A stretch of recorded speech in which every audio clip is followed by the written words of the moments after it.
अस्सलाम वालेकुम स्टूडेंट्स जी। आज हम पढ़ेंगे chapter number 7 from mister chips. तो इससे पहले हम पढ़ चुके हैं कि किस तरह कैथरीन ने अपनी बात मनवाई मैच करवाने के लिए, और लाजमी मिशन स्कूल और ब्रुकफील्ड के स्कूल के बच्चों का मैच करवाया, जो कि बड़ा रेवोल्यूशनरी आइडिया था और इसे कोई नहीं मानने वाला था। बहरहाल she urged Chips to have them come here and play a match. उसने चिप्स को राज़ी कर लिया कि किस तरह यहाँ पे उन्हें बुलाना है और मैच खिलवाना है। तो बहरहाल आज हम देखेंगे कि किस तरह रूटीन के बारे में कैथरीन जब यहाँ पे आई और चिप्स साहब यहाँ मौजूद थे, तो कैथरीन भी स्कूल में आती थी, तो क्या रूटीन थी उनकी। जी, तो आपको ये बात पता होनी चाहिए कि जो नावल लिखा गया है ना, ये नावल एक्चुअली चिप्स साहब जब रिटायर्ड थे तब लिखा गया।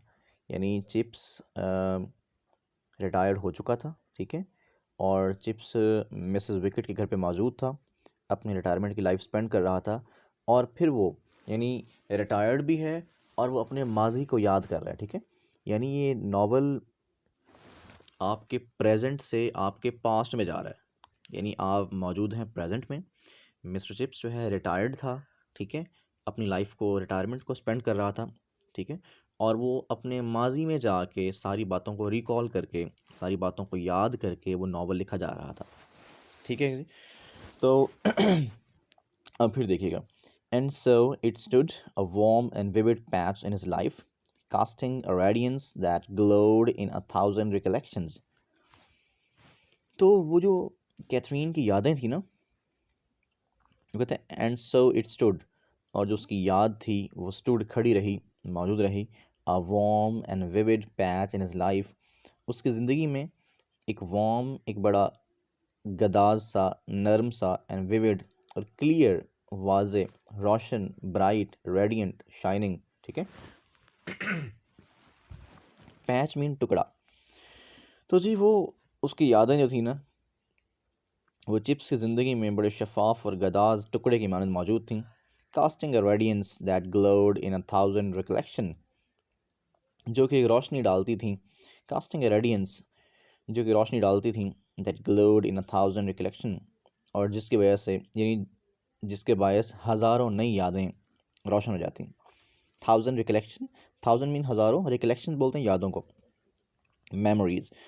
Twilight at Mrs. Wicket's, when the school bell clanged for call over, brought them back to him in a cloud.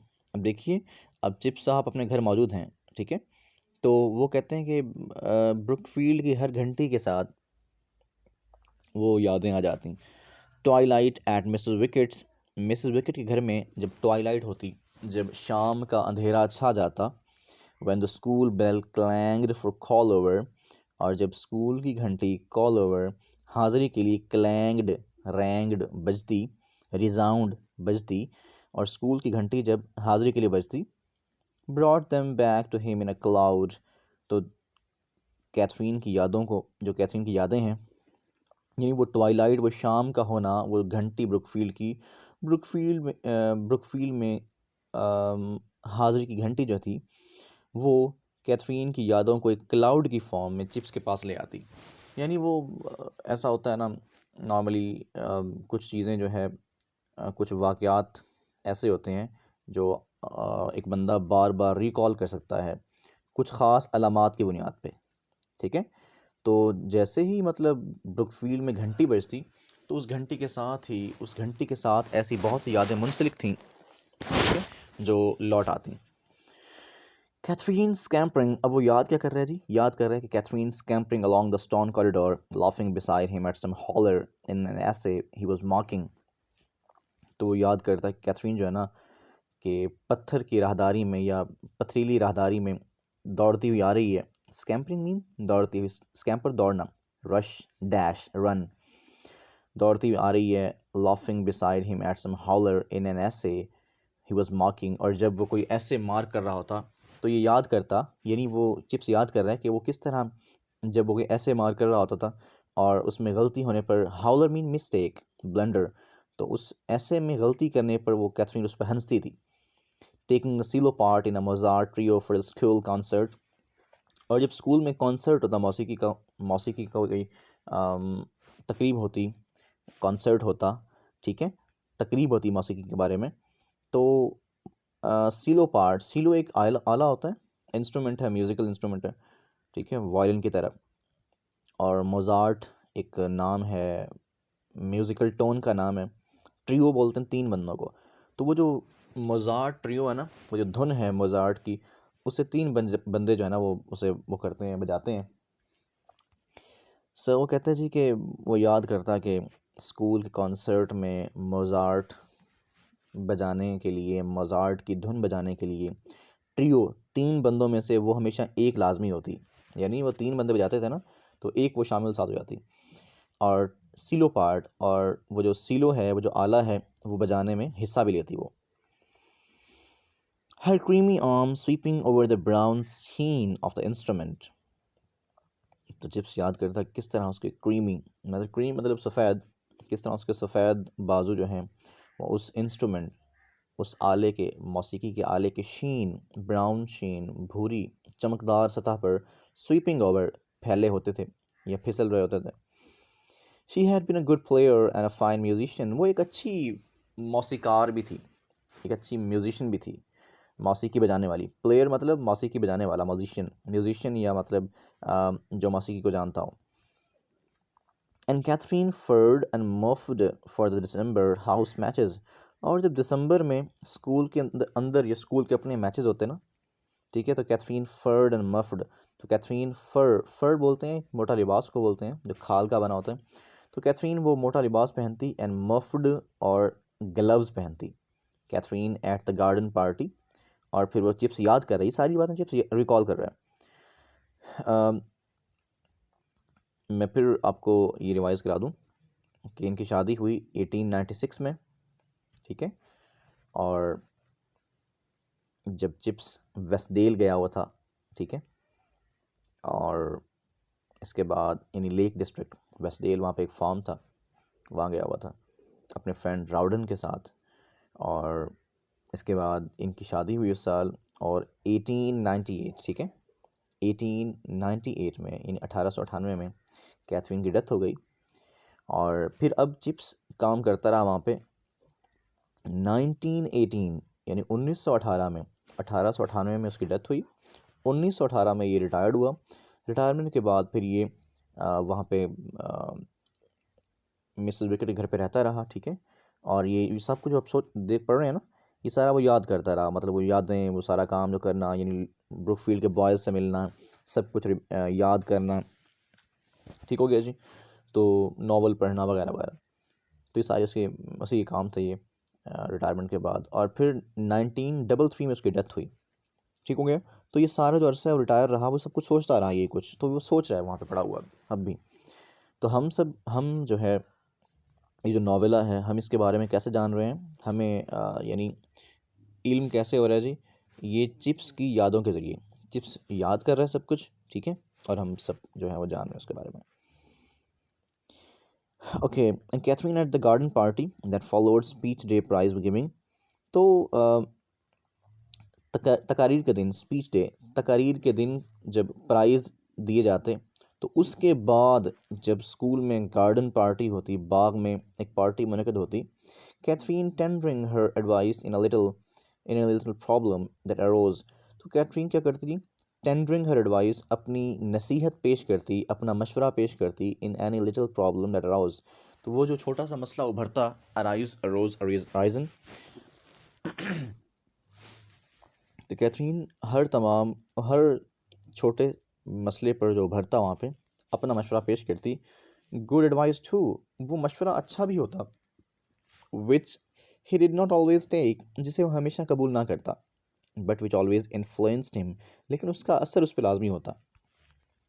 फिर सुनिएगा, वो कहते हैं जी कि कैथरीन हमेशा हर प्रॉब्लम जब भी पेश आता स्कूल में, वो एक अच्छा मशवरा पेश करती, लेकिन चिप्स हर मशवरे को कभी हमेशा कबूल ना करता, ठीक है, लेकिन उसके मशवरे उसे हमेशा जो है ना असर उस पर लाजमी करते हैं।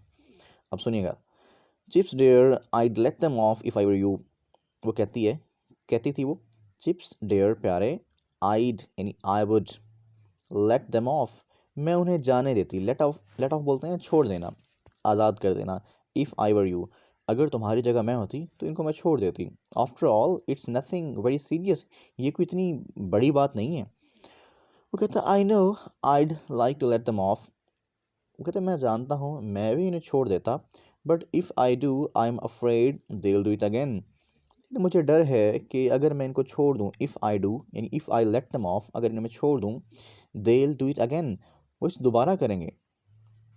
Try telling them that frankly and give them the chance वो कहते हैं ट्राई टेलिंग देम उन्हें बताते रहो भाई, उन्हें समझाते रहो, फ्रेंकली खुले अंदाज में, and give them the chance उन्हें मौका भी दो। यानी जब बच्चे कोई शरारत करते हैं ना तो कैथरीन कहती है भी छोड़ दो इनको, ये बच्चे हैं, इतनी सीरियस बात नहीं है ये। वो कहता भी अगर मैं इनको छोड़ दिया मैंने तो ये फिर शरारत दोबारा करेंगे, दोबारा ये अपनी हरकत को रिपीट करेंगे। तो वो कहती कि नहीं आप इनको बताते रहो ये ठीक हो जाएंगे, इन्हें मौका दो।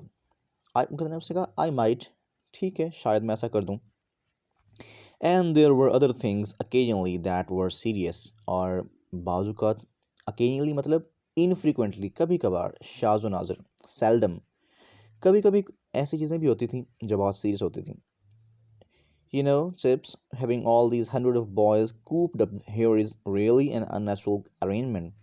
तो वो कहती Chips तुम जानते हो ना, having all these hundreds of boys cooped up तो इतने यानी सैकड़ों लड़कों को cooped up ये coop up बोलते हैं किसी जगह ना किसी को कैद कर देना, ठीक है, किसी को पिंजरे में बंद कर देना या कैद कर देना, ठीक है। जैसे हम हमारे पास मुर्गियाँ होती हैं, मुर्गियाँ हमारे पास तो नहीं है वैसे आपके पास होंगी, तो आप उन्हें वो बंद करते हैं शाम को या जो भी है टाइम होता है उनका। तो कूप अप मतलब बंद कर देना, केज में पिंजरे में डाल देना, या इम्प्रिजन या कैद कर देना, ठीक है, लॉकअप बंद कर देना। ओके तो Chips, having all these hundreds of boys cooped up here is really an unnatural arrangement. तो वो कहता है जी इतने ये सैकड़ों लड़कों को ना यहाँ पर लाकर कैद कर देना एक अननेचुरल अरेंजमेंट है, ये कोई अच्छी बात नहीं है, ये गैर फितरी अमल है ये, ठीक है। When you come to think about it जब तुम्हें इसका ख्याल आया तो सोचना कि इतने सारे बच्चों को यहाँ पर लाकर कूप्ड अप कर देना, बॉयज़ को यहाँ पर बंद कर देना, यानी वो स्कूल था ना, बोर्डिंग स्कूल था, बच्चे वहाँ रहा करते थे तो सुबह शाम तक क्लासें होती वहाँ पर। तो वो कहती है कि ये अननेचुरल अरेंजमेंट है, ये कोई अच्छा अमल नहीं है, ये गैर फितरी है। So that when anything does occur that oughtn't to, don't you think it's a bit unfair to come down to them on them as if it were their own fault for being here? तो वो कहती है भाई अब इतने सारे बच्चों को आपने यहाँ पे कैद किया हुआ है, तो अगर यहाँ पे when some anything does occur that oughtn't to, तो अगर यहाँ पे कोई ऐसी बात हो जाए that oughtn't to जिसे होना नहीं चाहिए, जब कोई ऐसा काम हो जाए जिसे होना नहीं चाहिए, you don't think it's a bit unfair, तुम नहीं समझते कि ये नाइंसाफ़ी है, अनफेयर ये बुरी बात है, ये मुनसिफाना अमल नहीं है, to come down on them कि उन पर चढ़ दौड़ना, कम डाउन ये नीचे आना मतलब उन पर चढ़ दौड़ना। तो वो कहती कि अब सारे बच्चे यहाँ पे कैद हैं और तुम नहीं समझते कि जब कोई ऐसा काम हो जाए जिसे नहीं होना चाहिए तो ये एक अनफेयर सी बात है कि जब कोई उनसे अनहोनी हो जाए, कोई गलती हो जाए तो उन पर चढ़ दौड़ना, as if it were their own fault for being here, जैसे यहाँ आने में उनकी अपनी गलती हो। फिर सुनिएगा कि भाई हज़ारों सैकड़ों लड़के आपने यहाँ पे कैद किए हुए हैं, अगर एक तो यहाँ पे उन्हें कैद कर रखा है आपने, अगर उनसे कोई ऐसी बात हो जाए जो नहीं होनी चाहिए तो आप फिर उन पर चढ़ दौड़ते हैं, क्या ये बात गलत नहीं है? और as if it's their own fault for being here, आप तो उन पर ऐसे चढ़ दौड़ते हैं जैसे इस स्कूल में पढ़ना उनकी गलती हो, जैसे उन्होंने मतलब इस स्कूल में दाखिला लेकर कोई गलती कर ली है। So don't know about that Kathy उस बारे में मैं नहीं जानता, but I do know that for everybody's sake we have to be pretty strict about this sort of thing. कहते don't know about that Kathy उस बारे में मैं नहीं जानता, बट आई डू नो लेकिन मैं जानता हूँ, मैं ज़रूर जानता हूँ कि फॉर एवरीबडीज सेक हर बंदे की खातिर जो है ना, we have to be pretty strict, हमें कुछ सख्त होना पड़ता है, दिस सॉर्ट ऑफ थिंग, यानी हमें इन चीज़ों के बारे में ज़रा सख्त होना पड़ता है मिजाजन। स्ट्रिक्ट मतलब हार्श, ठीक है। One black sheep can contaminate others, तो कहता है जी कि एक जो काली भेड़ है बाकियों को ख़राब कर सकती है। कंटेमिनेट मतलब स्पॉइल करना, ख़राब करना। After he himself had been contaminated to begin with, तो कहती है अगर, हाँ वो चिप कैथरीन कहती है ऐसा भी तो हो सकता है ना कि टू बिगिन विद, ये सब कुछ करने से पहले उसे भी किसी ने ख़राब किया हो, यानी जो बंदा, जो लड़का कोई प्रॉब्लम कर रहा है, तो वो कहती है भाई जो बंदा जिसे आप काली भेड़ समझते हैं, ये भी तो हो सकता है ना कि टू बिगिन विद ये सब जब उसने किया है तो यकीनन ऐसा करने के लिए भी उसे किसी ने ख़राब किया हो, कंटेमिनेट किया हो। After all that's what probably did happen isn't it, आखिरकार बहरहाल कुछ ऐसा ही हुआ होगा ना, इज़न्ट इट, ऐसा ही है ना। और उसने कहा कि चिप्स कहता may be we can't help it, हो सकता है लेकिन हम इससे बच नहीं सकते। Anyhow I believe Brookfield is better than a lot of other schools, मेरा ख्याल है कि ब्रुकफील्ड बाकी कई स्कूलों से बहुत बेहतर है। All the more reason to keep it so, और इसे ऐसा रखने की सिर्फ यही वजह है।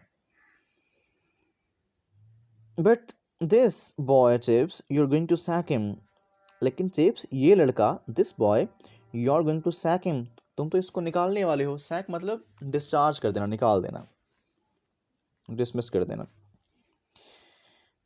Head probably will when I tell him, वो कहते जब मैं अपने हेड को बताऊंगा ना वो भी ऐसा ही करेगा। तो वो कहती are you going to tell the head, क्या आप हेड को बताने वाले हो। उसने कहा it's duty, I am afraid, ऐसा नहीं कि मैं डरा हुआ हूँ। कहते हैं मेरा ख्याल है कि इट्स अ ड्यूटी, ये मेरा फ़र्ज़ है। couldn't you think about it a bit, क्या तुम इसके बारे में ज़रा और नहीं सोच सकते। Talk to the boy again, लड़के से फिर बात करो। Find out how it began, और ये मालूम करो कि ये सब शुरू कैसे हुआ। After all apart from the business it's isn't he rather a nice boy, तो पूछी है कि आफ्टर ऑल, बहरहाल, अपार्ट फ्रॉम दिस बिजनेस, इस काम के अलावा, यानी इस गलती के अलावा अगर हम इस गलती को निकाल दें, isn't he rather a nice boy, क्या वो अच्छा लड़का नहीं है। ओह ही इज़ ऑल राइट, हाँ वो तो बिल्कुल ठीक है, वो तो अच्छा लड़का है। So last line, then Chips dear don't you think there ought to be some other way, Chips क्या तुम समझते नहीं कि इसका कोई और तरीका होना चाहिए समझाने का। तो जी आपके आपका ये लेसन था हाफ, इंशाल्लाह होपफुली कल इसे हम ख़त्म करने की कोशिश करेंगे। बिकॉज़ जब वीडियो लंबी होती है तो फिर आपका ये जो वीडियो के जो पिक्सल्स हैं वो ख़राब हो जाते हैं, so it might become difficult for you to understand. So इसलिए इसे हाफ़ ही करते हैं आज, और इसके क्वेश्चन साथ साथ करने हैं आपने, साथ किया भी करें, लाजमी किया करें। ये मत सोचें कि टाइम ईजी आपके लिए, छुट्टियाँ आगे अगर बढ़ जाएंगी तो चीज़ें और मुश्किल हो जाएंगी आपके लिए, सारा बर्डन आप पे आ रहा है अब करने के लिए, ठीक है।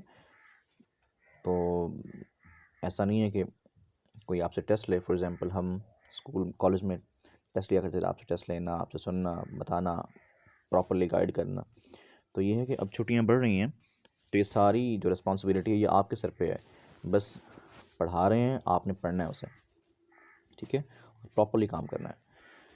बिकॉज़ ऐसे बहुत से लोग होंगे जो बहुत बेहतरीन काम कर रहे होंगे अपने घर पे भी, ठीक है, जैसे वो कॉलेज में करते हैं, तो ये आपके फ़ायदे में है, नुकसान नहीं करना अपना।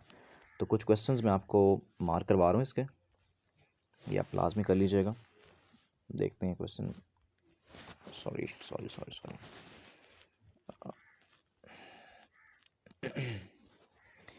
जी, ये बहुत अहम सवाल है जी। क्वेश्चन नंबर 1 जो है ना हमारे पास, इसको मैं मार्क भी कर रहा हूँ आपके लिए, अगर मुझसे आज हो गया मार्क तो। ये जी हमारे पास क्वेश्चन 1 है, इसका नाम है what memories of Katherine haunted Chips, कि कैथरीन की कौन सी यादें चिप्स को हॉन्ट क्या करती हैं। हॉन्ट बोलते हैं किसी के जहन में बार बार किसी ख्याल का आना। ओके, और इसके अलावा सेकंड क्वेश्चन भी कर लीजिएगा please. How much interest did Catherine take in school functions, और very important question, question number 3, third question है how did Catherine urge Chips to forgive the students, how did Catherine urge students to forgive the students, how did Catherine urge Chips to forgive the students, sorry. Okay, इसके बाद जनाब question number 6 है, important है खासा। Did Katherine always plead Chips for leniency? क्या Katherine हमेशा Chips से बच्चों पर शफकत के लिए अपील करती, दरख्वास्त करती? नहीं, हमेशा तो नहीं करती थी बिल्कुल भी। तो ये है। और एक क्वेश्चन नंबर हमारे पास है जी 4 भी कर लीजिए, आ जाता है ये भी एग्जाम में। How many times did Chips not accept Katherine advice? और इसके अलावा है जी, चलें ये काफ़ी है क्वेश्चन, ठीक है जी। ओके, अल्लाह हाफिज़।